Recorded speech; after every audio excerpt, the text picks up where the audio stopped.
The three elements of crime in murder cases. Number 1 actus reus, the guilty act. This refers to physical act in killing. This could involve using weapon, prison, or even one's bare hands. The act must be voluntary and not result in accident and voluntary action.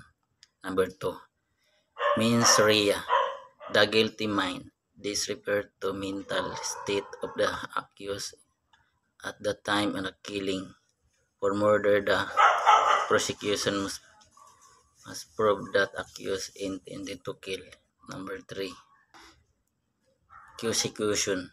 The prosecution must prove that the accused action directly caused the victim's death. This means that accused action were the proximate cause of the victim's